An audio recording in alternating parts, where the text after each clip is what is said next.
Muy bienvenidos al día de hoy. Tenemos un programa sumamente original, realizado en una bodega con algo que es antiguo y vamos a hacer, por supuesto, un proyecto. No se lo pierdan porque tiene mucho que ver con lo que sigue, con tapices, con alfombras, con toda una historia maravillosa y una persona, un personaje que les recomiendo que lo conozcan. Mi nombre es Fabiana Marchesini y los invito a disfrutar de este distinto y original programa. Vamos a realizar un telar con elementos que tenemos en nuestro hogar. Y esto es un disparador para poder entrar en este maravilloso mundo que va a unir Sudamérica, Argentina, Mendoza, Bodega Tapiz, con una colección rica en cultura nómade. Elementos provenientes de Asia Central hasta las montañas del Cáucaso. Así que comenzamos con el proyecto de hoy y en el minuto podrán disfrutar de una entrevista a Ramón Blecua. ¿Por qué él está viviendo en Mendoza? Vamos a disfrutar de diferentes tipos de proyectos realizados por mujeres nómades que volcaban su historia en su trabajo y todo realizado con elementos naturales.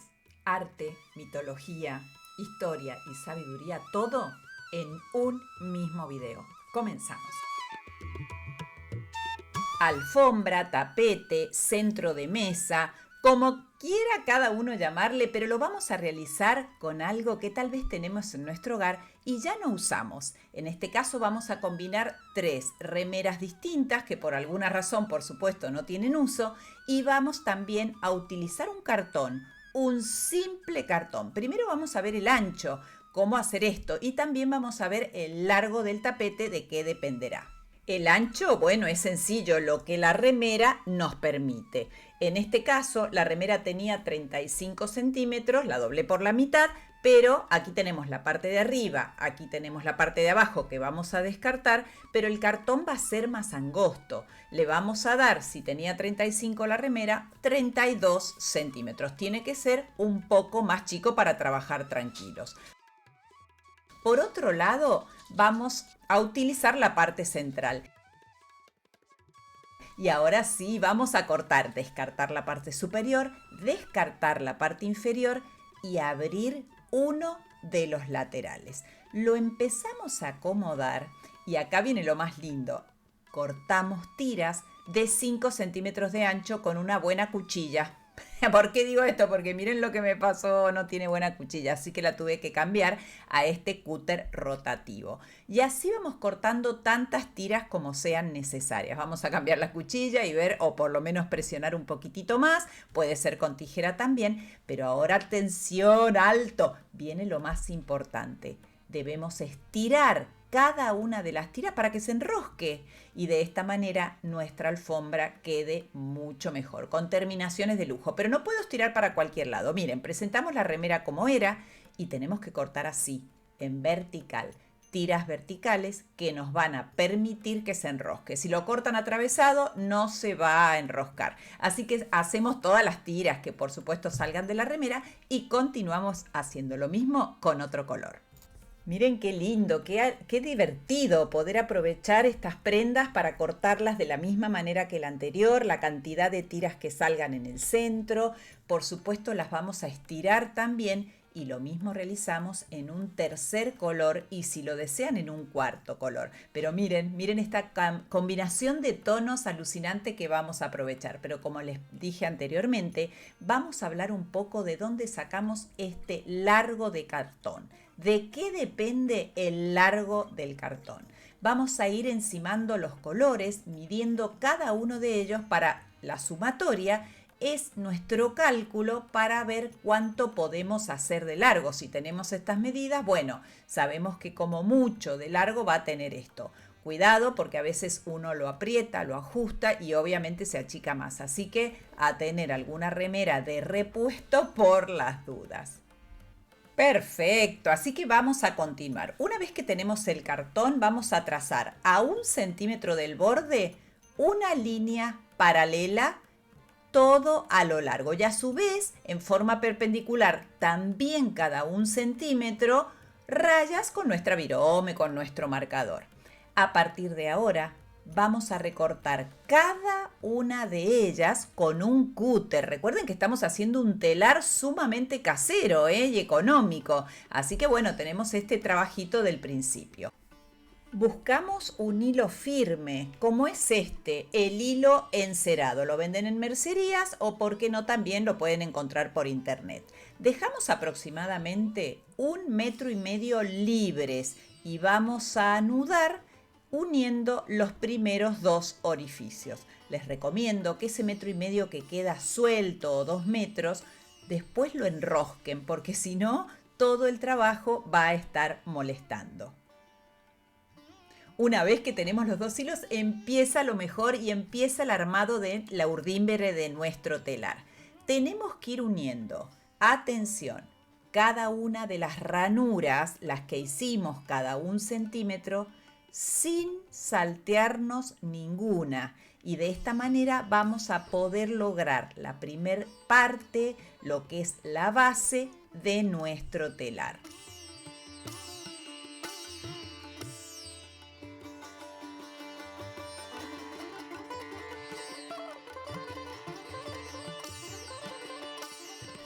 Qué lindo, qué manera de disfrutar, porque ya lo tenemos casi todo armado, por lo menos esta primer parte. Fíjense, un lado corto, que es lo que tenemos, el otro lado corto también. ¿Y qué hacemos con el final?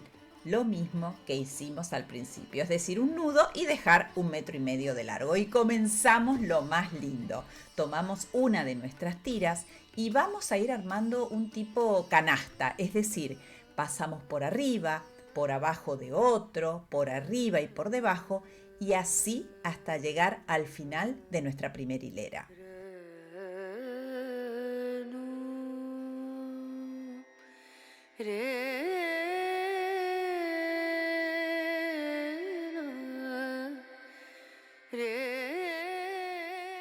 Una vez que terminamos, tomamos nuestra segunda tira, en este caso es un color naranja, y hacemos lo mismo, pero atención, en forma totalmente inversa. El que iba por abajo va por arriba y viceversa. Y así continuamos combinando colores, siempre acercando todo nuestro trabajo hacia el final.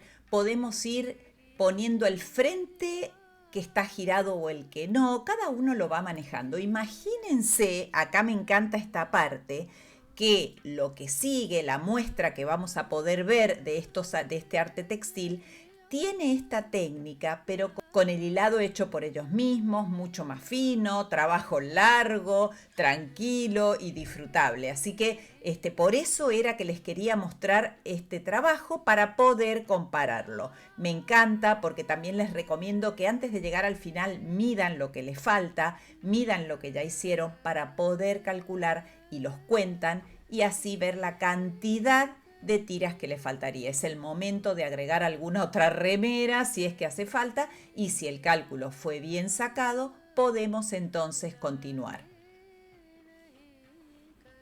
Es un trabajo de dedicación, de paciencia, pero como siempre digo, para disfrutarlo en el momento indicado. Una vez que tenemos nuestro trabajo completo, ahora sí, llegó el momento de terminar tanto los extremos cortos como también los extremos largos. Y es por allí donde vamos a comenzar, por los largos. Así que tomamos uno de estos extremos que habíamos dejado, ¿se acuerdan? 1,5 metros o 2 metros de hilo en uno de los extremos, y lo vamos a enhebrar con una aguja de lana. Vamos a coser el lateral. Presten atención, la primera parte ya está cosida, porque quiero explicar con lujo de detalles cómo hacerlo. Cada vez que vemos un hilo debemos llenar el espacio vacío, es decir, en este caso pasamos por abajo porque no tenía, y una vez que pasamos por debajo realizamos un nudo. Recuerden que estamos hablando del lateral largo. Tenemos recién ahí laterales, ahí esos largos. Retenemos un solo punto. Vamos con el siguiente, que claramente tenemos que pasar por arriba el hilo esta vez porque no tiene hilo, así que ahí lo vamos a pasar y realizamos un nudo. En forma consecutiva pasamos una vez por debajo y una vez por arriba, opuesto a lo que ya tenemos. Les recomiendo mirar muy bien la imagen para asegurarse de entenderlo. Si este tiene hilo, bueno, voy a pasarlo el que tengo en la aguja por debajo. Cuidado de no tirar mucho, cuidado de no tirar poco, para que pueda mantener la medida nuestro proyecto y no que se vaya o a achicar o a ampliar. Tenemos que hacer estos mismos 2 movimientos todo a lo largo de uno de los lados y del lado opuesto también.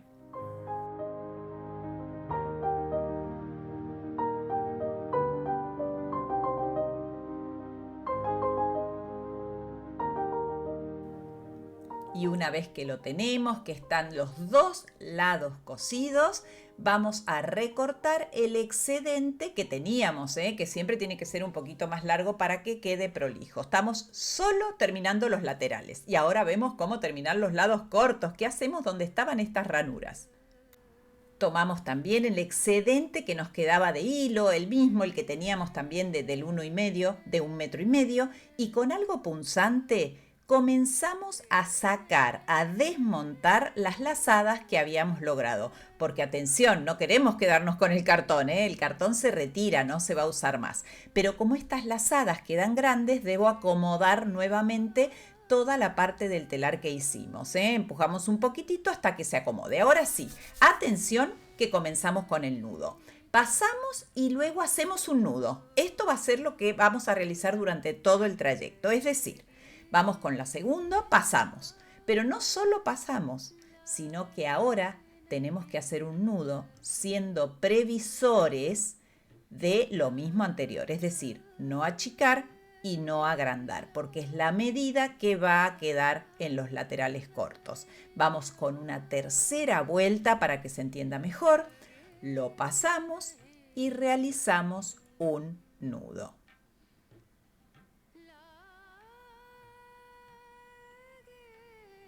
Técnica milenaria, técnica realmente que da resultado, así que se los recomiendo que lo hagan, que lo disfruten, pero no se olviden del cartón descartarlo. Yo creo que no sirve ni una segunda vez porque se empieza a ablandar mucho toda la parte de los extremos. Y así terminamos ambos lados cortos. De esta manera vamos a obtener un muy lindo resultado.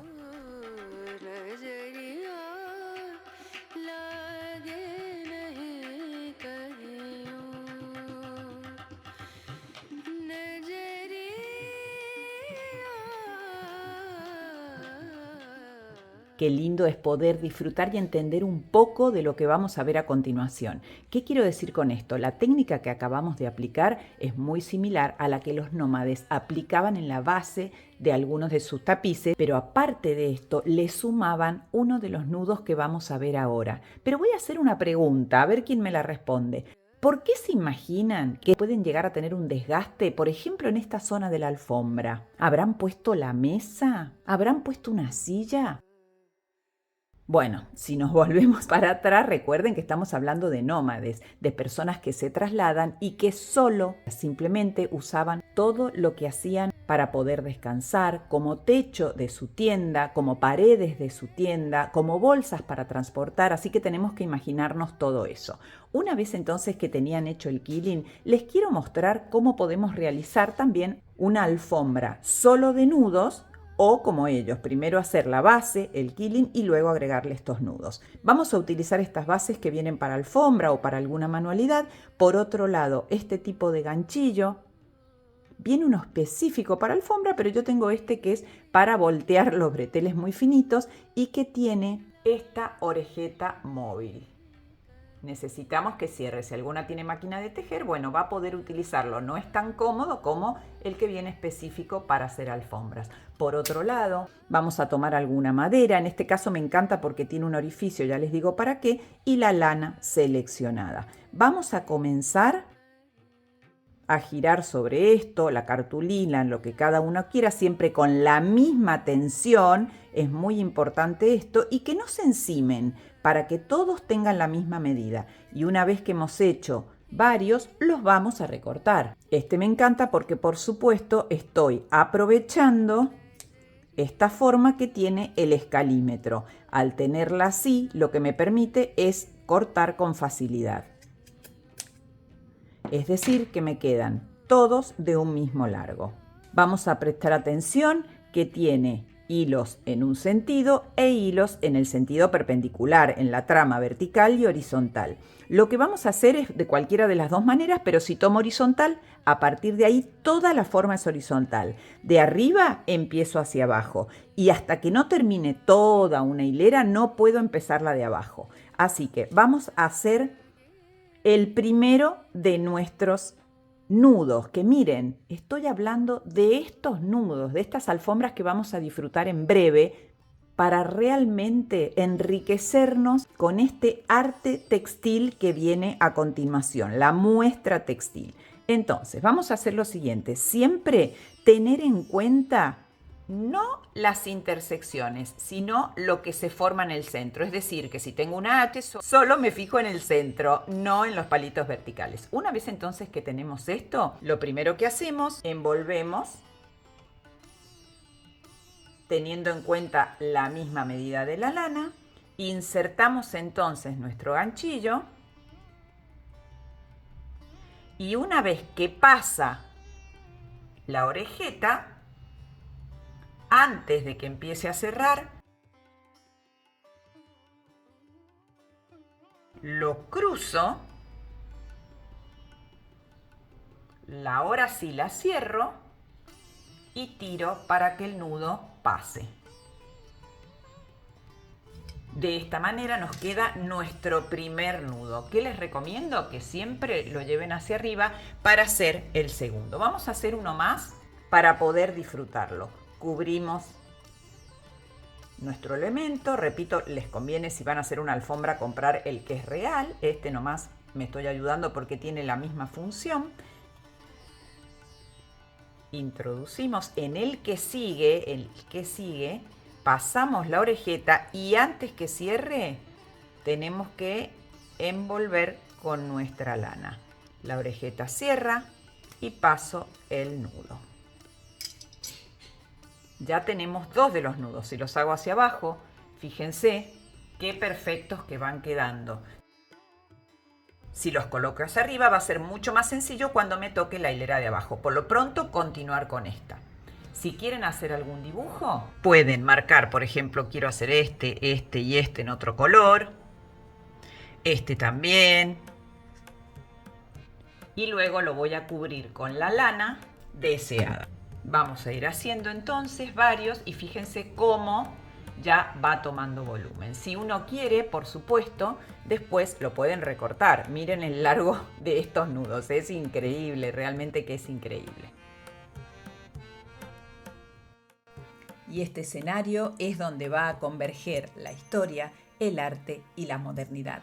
Llegamos entonces aquí a Tapiz, hotel, bodega, restó, donde almorzamos en una gran compañía, un ambiente agradable y luego nos dirigimos a este portón que abre sus puertas a una amplia galería con una imponente lámpara de caireles, pero presten atención, es de madera. Y si nos acercamos al mural de 22 metros también, si nos acercamos mucho podemos ver su verdadera textura. Me encuentro con alguien que no pueden perderse esta entrevista. Lo primero que voy a preguntarte es tu nombre completo, pero no me digas por qué estás viviendo en Mendoza. Vale. Mi nombre es Ramón Blecua. Ramón Blecua, él a los 19 años hizo algo por primera vez y lo convirtió, bueno, en alguien que comenzó a acumular eso en forma, por supuesto, muy culta y muy linda. ¿Qué fue lo primero que te compraste a los 19 y eso marcó el resto de tu vida? Bueno, yo llegué al Bazar de Estambul y, por supuesto, claro, como todos los que llegan a Estambul, visitas el Gran Bazar y pues caí fascinado por ese mundo lleno de colores y de tiendas de todo tipo y con mercaderes que hablan todos los idiomas habidos y por haber. Y bueno, pues recalé en un alfombrero que quería a toda costa pues convencerme de que yo tenía que comprar una alfombra. Que te compres una alfombra con 19 años, eso ya llama la atención, Ramón. Y estudiante y evidentemente con un presupuesto ya al límite.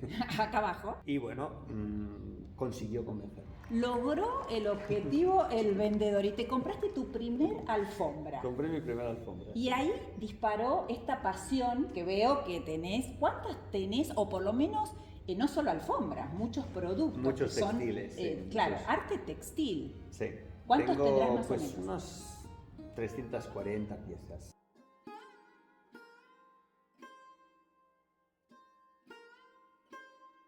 Y yo les dije que él estaba en Mendoza por algo en particular, no se lo vayan a perder porque al final del video les vamos a contar, pero en particular en una bodega hay una noticia muy importante que la verdad que los estamos invitando a que vengan a conocer esto. ¿Por qué tendrían que venir y qué es lo que tendrían que conocer en esta bodega? Bueno, yo creo que lo que pasa en la bodega fundamentalmente es una experiencia, una historia que contar, que nos habla un poco de un mundo mágico, donde la gente vivía y creaba de una manera que hoy quizás es difícil de entender, porque son tribus nómadas en las cuales nada que uno no pueda llevar consigo tiene valor. Son tribus nómadas en las cuales nada que uno no pueda llevar consigo tiene valor. Nosotros vivimos un mundo donde la acumulación es lo que define el estatus de la persona. Exacto, sí. Y creo que lo que cuentan estas obras, aparte de la belleza de las piezas, es las historias de estas tejedoras de tribus de clanes, las montañas de Persia o en las llanuras o en las estepas de Asia Central, que vivían tenían un mundo mágico donde yo creo que nosotros tenemos todavía mucho que aprender y donde yo creo que hay muchas historias que nos interesan. Así que los invitamos específicamente a la bodega que se llama Tapiz, donde van a encontrar un laberinto, el laberinto de Ariadna. Sí, bueno, el hilo de Ariadna. El hilo de Ariadna. El laberinto era el laberinto del Minotauro. Claro, bueno, porque tiene toda una historia que ya se las voy a contar. Y donde vamos a ver imágenes, por supuesto, de todo este recorrido y de esta maravillosa colección, donde no solo, ¿qué es lo que pueden encontrar? Aparte de alfombras, ¿qué es lo que uno se imaginaría? Alfombras solamente, pero no, tenemos Sí, la alfombra es un poco la parte más social del textil, ¿no? Y luego hay textiles de uso privado, donde muchas veces estas tejedoras pues justamente vuelcan toda su creatividad y realmente son para mí quizá las piezas preferidas, y son piezas que raramente llegaban al mercado, que empezaron a aparecer porque algunos, sobre todo un artista contemporáneo iraní, Parvistán Aboli, empezó a descubrir estas piezas y a ponerlas en valor y a investigar por qué realmente esas piezas tenían una particular intensidad plástica, ¿no? una gran fuerza simbólica. Y bueno, eso fue prendiendo, hubo algunos coleccionistas que empezaron a interesarse y entonces, bueno, pues se rescataron estas piezas que hubieran desaparecido si no hubiera sido por esto. Y lo que queda claro es que todas estas tejedoras son anónimas en realidad. Sí, todas anónimas, no es que prácticamente... se encuentra una pieza igual que la otra, esto es representativo de clanes, de familias, de tribus. Sí, Fabiana, hay algunas alfombras que están firmadas. O sea que pero no estas. Las alfombras firmadas son alfombras de taller, son alfombras que además son tejidas por hombres generalmente, son obreros o tejedores contratados, que trabajan de eso, contratados, que es su profesión, y algunos de los maestros tejedores firman sus piezas. Pero ninguna de las piezas de las tribus nómadas o de las tejedoras nómadas lo firman porque era innecesario, eran piezas para ellas particulares y para de su familia. Y la única identificación normalmente tenía que ver con la historia del clan o la heráldica tribal. Entonces, lo que sí, o sea, la forma de firmar en realidad es que ponían ciertos símbolos que todo el mundo sabía que pertenecían a tal clan. Exacto. Y eso era lo único, de ese grupo. Y eso era lo que era importante, ¿no? ¿Y cuántas tenés hoy en día? Que sé que no termina acá. Esto, por supuesto, son cosas que van a poder continuar. ¿Cuántas más o menos calculás que tenés? Acá en la colección. Las dos cosas. ¿Cuántas se pueden encontrar acá en Bodega Tapiz que la pueden visitar? En Bodega Tapiz son unas 150 piezas. Perfecto. Y tienen una forma, bueno, de laberinto, que vamos a hablar de eso, les voy a mostrar imágenes para que vean por qué se le llamó así. Pero aparte tenés casi el doble, en realidad. Sí. Y una pregunta que me hacen las mujeres que están mirando ahí: ¿cómo se lava algo de esto, estas piezas? ¿Cómo se y se lava muy sencillo, esto se lava como uno se lava el pelo, es decir... ¿Con shampoo? Con shampoo y agua. Con shampoo, atentos a este detalle. Las alfombras tribales, las alfombras que tienen tintes naturales, porque los tintes naturales no se corren. Las alfombras que tienen tintes sintéticos es peligroso, no se pueden lavar, porque el agua hace que corra el color. Exacto, pero todo lo que vamos a ver hoy aquí, a partir de ahora, son tintes naturales y, por supuesto, fibras naturales. Pero bueno, si alguien quiere lavar su alfombra, tiene que estar seguro de que esa alfombra realmente es una alfombra de tintes naturales. Nosotros, claro. Estamos hablando de esta colección, Bueno, vimos no sacos. Van a tener un desastre. No hagan en su hogar esto, que es peligroso. Vimos también sacos de sal, bueno, que hubo una época, por supuesto, que se negociaba mucho con este elemento. Así que bueno, estamos muy contentos y ahora sí, ¿querés aportar algo más? O ya le contamos a la gente por qué está viviendo en Mendoza, Argentina. El misterio. Él está aquí en Mendoza porque en realidad es español, como lo habrán notado, y es cónsul en Mendoza, que representa a España. Así que, ¿estás contento con Mendoza en particular? Sí, estoy muy contento. De hecho, lo elegí porque quería en este momento de mi vida pues venir acá. Y bueno, tenía amigos acá en Mendoza. Uno de estos amigos era... Contales, ¿quién nos ha traído acá? ¿Quién nos ha traído? Patricia y Jorge Ortiz eran amigos de hace casi 20 años. Exacto, Enrique Kragolowski, en fin, había varias personas que yo conocía. Y un Marchesini. Ramiro Marchesini, mi hermano, que nos ha unido. Totalmente, y nos ha presentado. Ha hecho del mundo del vino, conocía a Walter Brescia, conocía a gente que están aquí. Así que a partir de ahora les vamos a mostrar unas imágenes para poder compartirlas con ustedes. Dejen todas las preguntas que quieran porque se las vamos a contestar, pero los invitamos a Mendoza, Argentina específicamente, que está en Sudamérica, porque esto es a nivel mundial, así que lo ve todo el mundo, para que puedan disfrutar de esta maravillosa colección y de este laberinto imperdible. Muchísimas gracias por haber compartido este momento y espero que... ¿Sabés coser? ¿Sabés bordar algo? No, malamente puedo coser un botón. No, pero él sabe de nudo, porque ya me dijo que hay 3 tipos de nudo. Nombrá los 3 tipos de nudo y quedas muy bien con toda esta gente. Bueno, sí, está el nudo turco, el nudo persa y el nudo español. Viste, que siempre algo se sabe. Que el nudo español es un nudo triple. Lo vamos a estudiar, lo voy a mostrar a todos. Lo vamos a hacer en este video, cuál es cada uno de los nudos. Porque había alfombras en la época medieval, probablemente por la tradición islámica, hasta prácticamente el siglo XV. Y luego ya se impone la alfombra tipo francés y bueno, desaparece un poco la tradición propia pero bueno, es que él sabe mucho, da para horas de esto, pero bueno, lo vamos a resumir hasta acá. Así que un beso enorme y los invito a ver lo que continúa del video para no perderse nada. Seguimos entonces con esta entretenida muestra que combina el arte, la mitología griega y la posibilidad de degustar buenos vinos mendocinos. Se trata de El Hilo de Ariadna, nombre y temática inspirados en el mito del Minotauro, historia en la que el héroe Teseo entra al laberinto de Creta, mata al monstruo Minotauro y puede salir de allí gracias al hilo que su enamorada Ariadna le había dado al entrar. Esto tenía una parte por detrás y luego estaban unidas, como son las alforjas. Lo que pasa que, bueno, esas eran unas piezas viejas y la parte de atrás estaba ya muy deteriorada, entonces no se podía conservar, ¿no? ¿Y estos pequeños no? Son bolsas para sal, porque los nómadas viven del ganado fundamentalmente, ¿no? Y normalmente el ganado necesita sal. Sí. Tiene que poner piedra de sal. Y entonces la sal la llevaban en estas bolsas. Lo que pasa es que los hacían como si fueran alfombras. Es decir, es el mismo diseño que puedes tener en una alfombra, pero en miniatura, ¿no? Son como alfombras en miniatura. Y veis una cosa curiosa, este diseño es el mismo que ese diseño.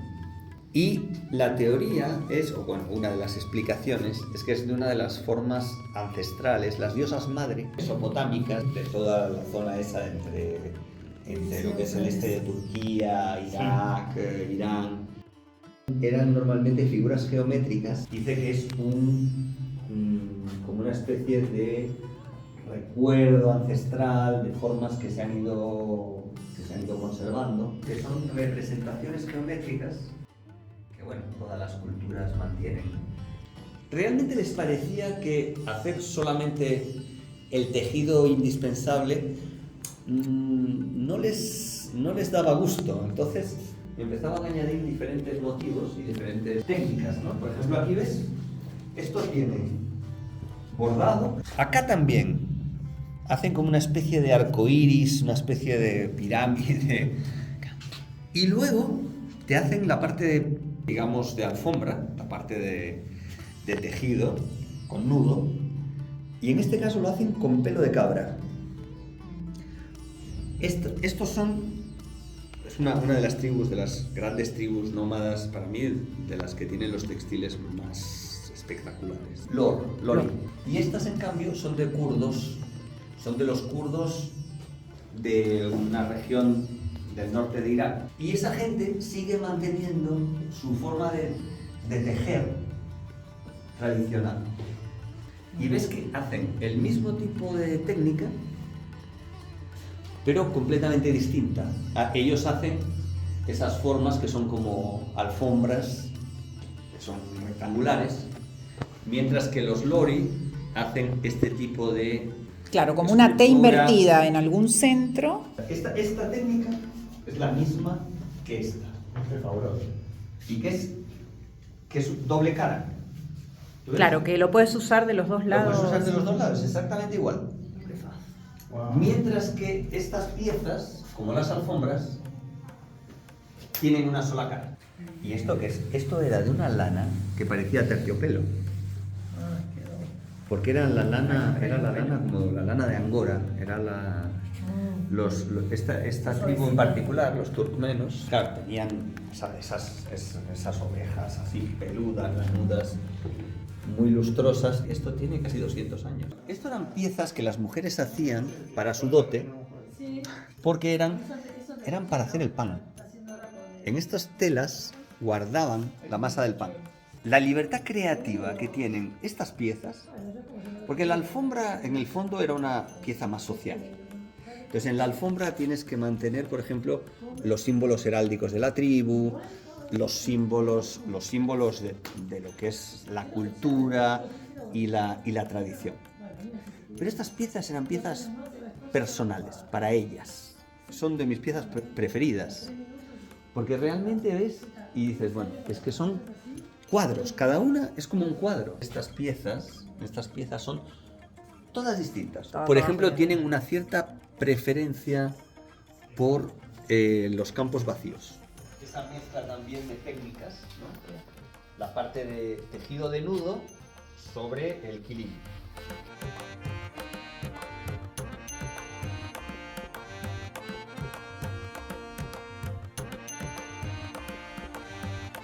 Donde se juntan el mundo nómada y el mundo urbano.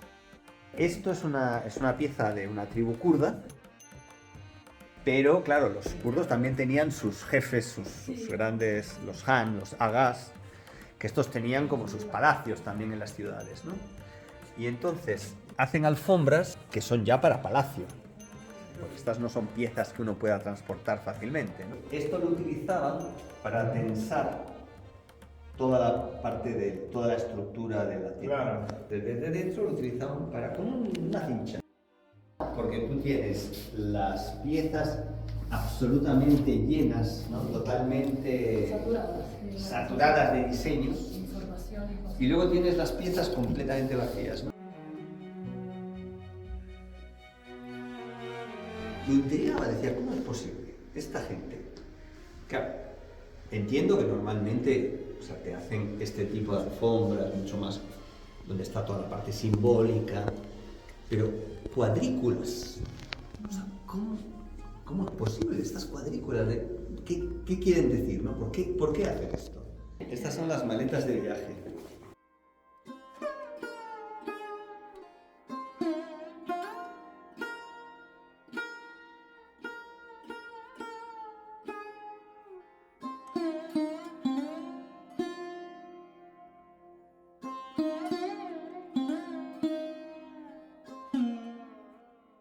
Pero, ¿a qué te recuerdan estas flores? A abuelas que hacen el punto cruz. Sí. Claro. ¿De dónde vienen?